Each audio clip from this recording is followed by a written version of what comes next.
Next we have Carlos Acosta, who is in our Master of Public Administration program, and his mentor is Dr. Sankey.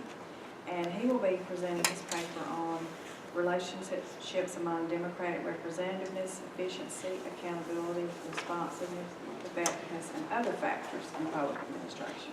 So, thank you, Carlos. Thank you, Dr. Owens, for that. It's been a long time, I understand, but I try to break it down. So, what are the criteria used to measure bureaucracies? What are these criteria? Are these criteria tangible or are they intangible? Scholars have tried to analyze these functions and capabilities of bureaucratic institutions. Studies and data collected from such research have resulted in theories and various models. The question still remains, how do we make bureaucratic institutions better? Also, how can bureaucratic institutions become more effective? Who should be held accountable for policy failure? How do we make bureaucratic more representative without losing intelligence? And then, well, this paper seeks to answer these questions, and many more, analyzing the works of various scholars. Also, this paper seeks to explain how bureaucracies are interrelated and how they contradict one another. Finally, this paper seeks to find a way, with the help of scholars, to find a more efficient model for bureaucracies. First, we're going to start with democratic representativeness. As you can see, democratic representativeness is it can be defined as the ability to represent or depict social characteristics in the ordinary citizens in bureaucratic institutions. And so there's two types, generally speaking, of bureaucracy. First, you have what is called a passive bureaucracy, and then what you have is an active bureaucracy. The passive bureaucracy refers to the bureaucracy that has the same demographic origins as the population. And then you have the active bureaucracy, which refers to the values that link society together that will be translated to policies and programs. So this one doesn't necessarily look as the passive bureaucracy, where you would look at gender, you would look at race, ethnicities, that sort of thing.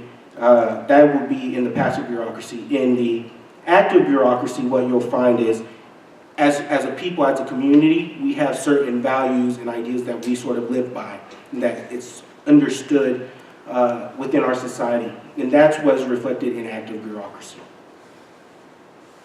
So, then you have different, generally speaking, most data that is collected about representation within the bureaucratic institutions comes at a lower level.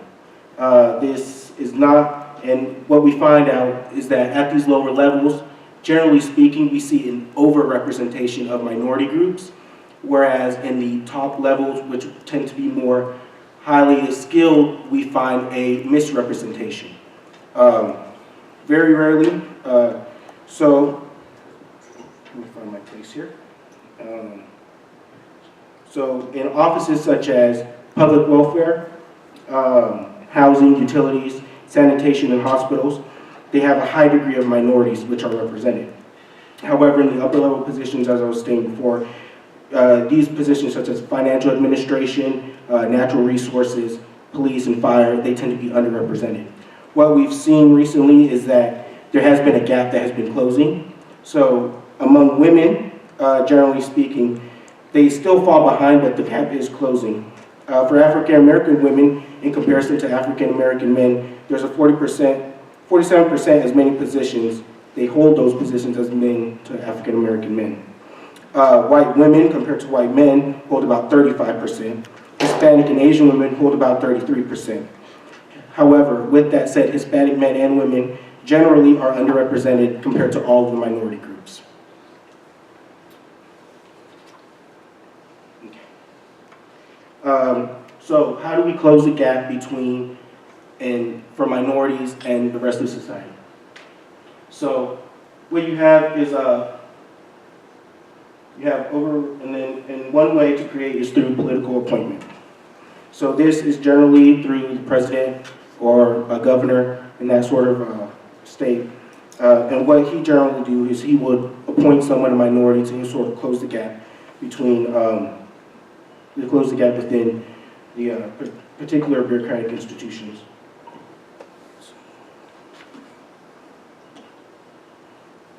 So, however, what we see is that regardless of someone's gender, ethnicity, that thing, there are certain qualities that a public administrator must have. They must have the knowledge in their particular field. They must have the experience, and they must have judgment. Also, public administrators must be flexible. They must be able to adapt to certain situations. However, one of the negative aspects is that it lacks accountability within the public institution which they're serving. One of the ways, representative bureaucracy is a form of tool to use for accountability. I'll talk about accountability later.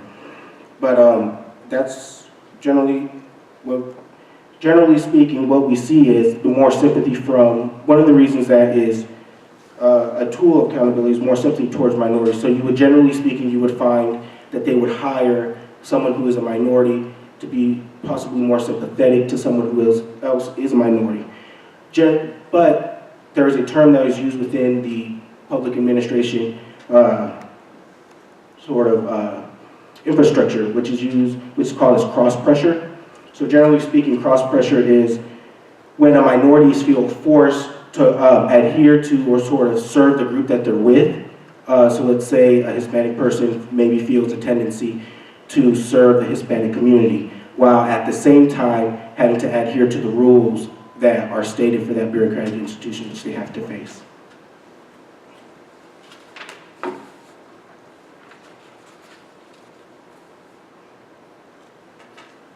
Next we have efficiency.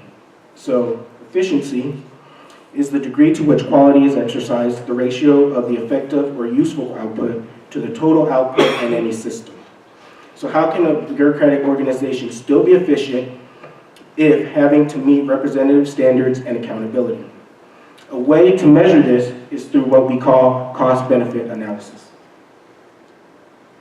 So what is cost-benefit analysis? Cost-benefit analysis is, as you can see the example, if you have a program where you have to put more money into the program or a large amount of money into the program, yet it benefits a small portion of the society, then that program is seen as inefficient. So, and then the other aspect to that is if you have a little bit of money, yet it affects a large amount of the population, then that program is seen as producing good results. So,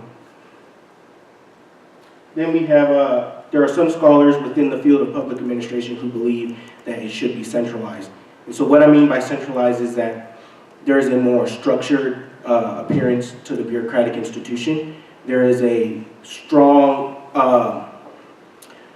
there's a strong power hold by those that are at the top level, so there is more centralized, the top officials have more say in what's going on. So they can dictate the policy, and then it's believed that you can, this way of controlling the public or bureaucracy can produce or increase productivity. It can be more effective, it can impact more people, and it can be much more cost effective. When you cannot measure efficiency through the quality of service that you're putting out, a lot of scholars believe that it's acceptable to see it as through quantity. So how many people you're actually affecting as opposed to, are we doing a good job? Effectiveness and efficiency can be measured as one and the same, especially if resources are limited. So, when, to go back, yeah, so.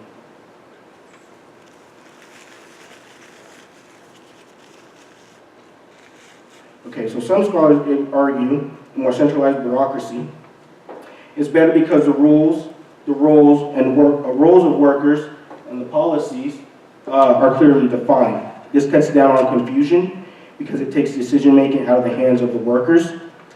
However, a downside to this is that it's more centralized system can create dissatisfied staff. So people are not going to be able to have a say in what's going on in a particular democratic or bureaucratic institution. Size can also affect an ability for an organization to operate effectively. So when an organization becomes too big, what you have is you have a dispersed sort of placement to who has the authority within the institution. So people start to look around and say, who's going to be held responsible for this dilemma? Who's going to take charge of this problem that we have? Who's going to create the policy?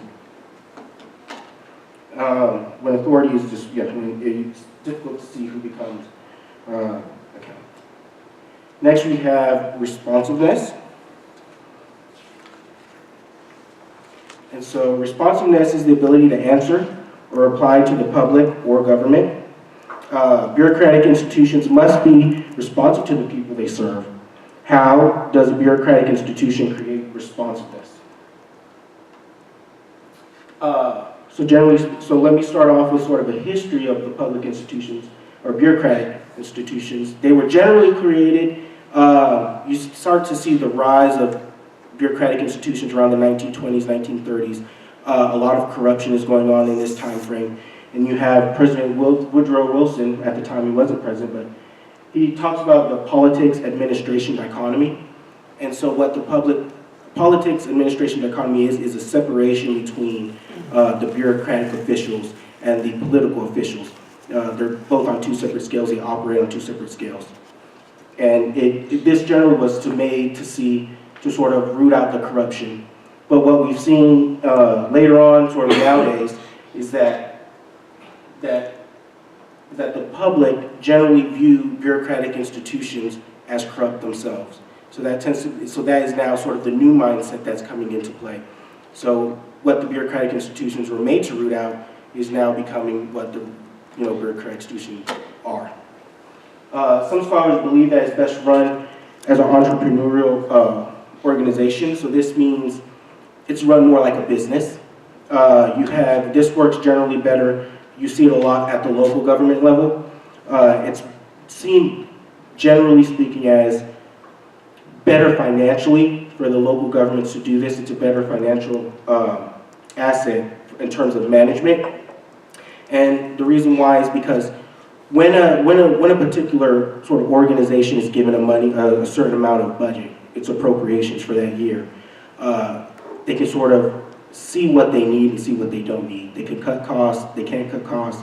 And so with the money that they save, they could use that to maybe buy some more supplies or maybe hire more people to sort of get the job done.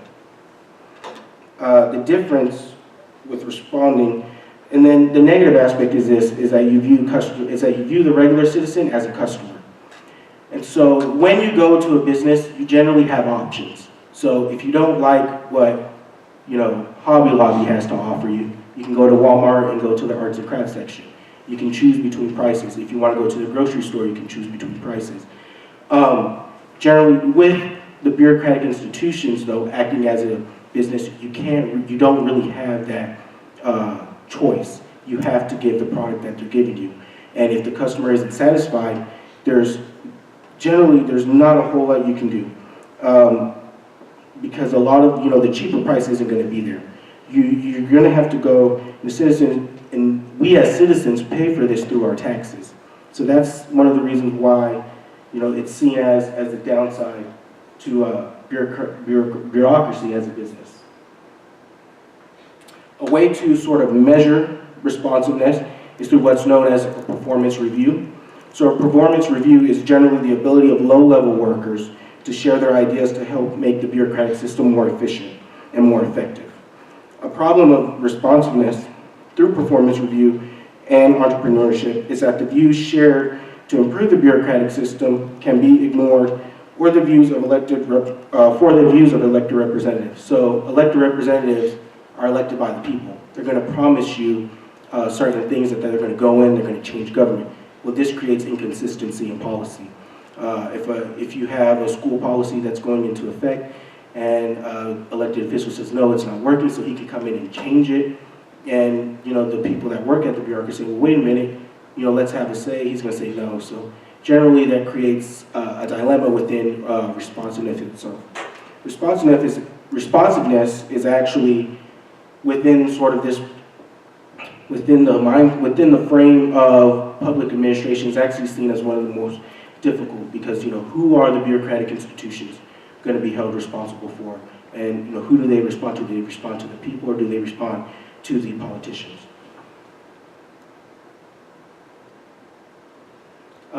Bureaucracy. There are some scholars who believe that bureaucracy is an instrument that responds to the public. There are others who believe that it is an extension of the elected officials, and that the officials use these institutions to enact policies or programs that benefit the society as a whole. A common thought is that the public administrators, I said a little bit before, is that public administrators have now begun to side with the representatives themselves.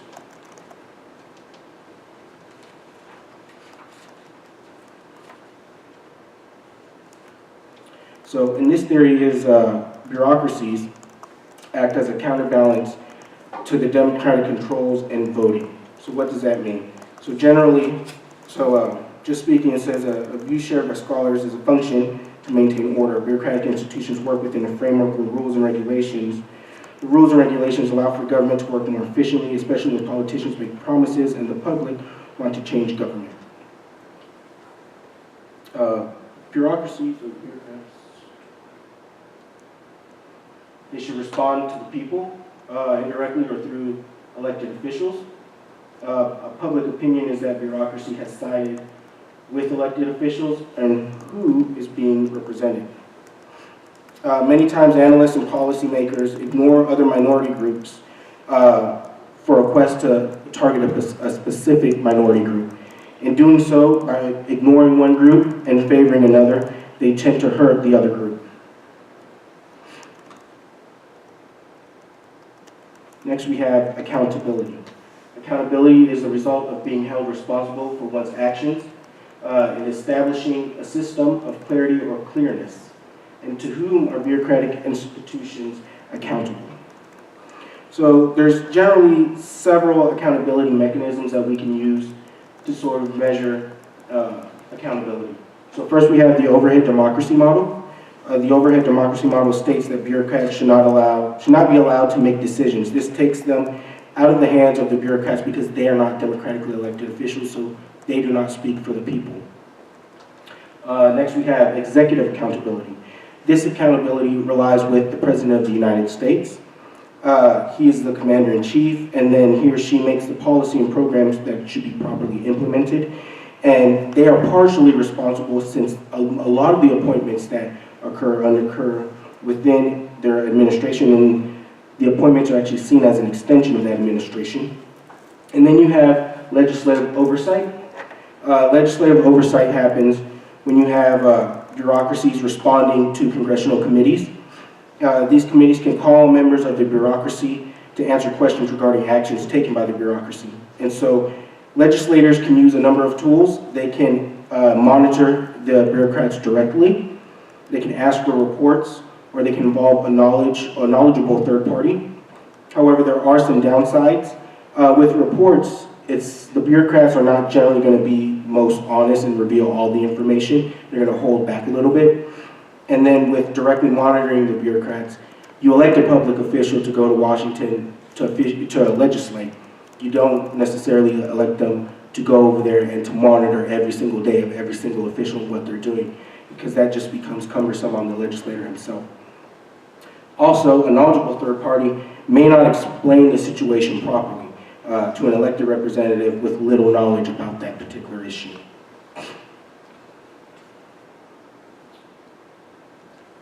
Generally speaking, accountability makes public administrators feel very uncomfortable.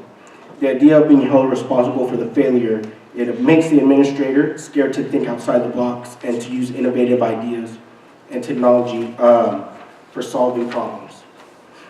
So there are several other mechanisms that we can use to make sure bureaucracies are doing their work properly. You can use reporting, and this is generally keeping a simple account of what's happened. You can use reframing, which is to take the situation and put it into another thing that's much easier to understand. You can use financial reporting, which is seen as an easier way, and it establish universal requirements and professional standards. And then, so some of the other things, other obstacles that are facing public institutions is red tape. So too much rules to sort of regulate what's going on within the institutions. And then the rules placed by the legislative oversight make it difficult for bureaucratic institutions to promote their innovative ideas. You have a lack of innovation, which means they can't think outside the box to solve certain problems. Bureaucracies must also put the public first, and they must control to workers, or they must give some control to workers over policy and efficiency of the particular bureaucracies. And so in closing, I'd just like to say that it's important to recognize that bureaucracies make mistakes, they're not perfect. It's also, you must recognize that they can fix those mistakes, and you must remember that they're there to serve the community as a whole, not a specific subsection of the society. And that policies must be inclusive and cost-effective, and there must be realistic goals that can be achieved for the benefit of everyone. Thank you.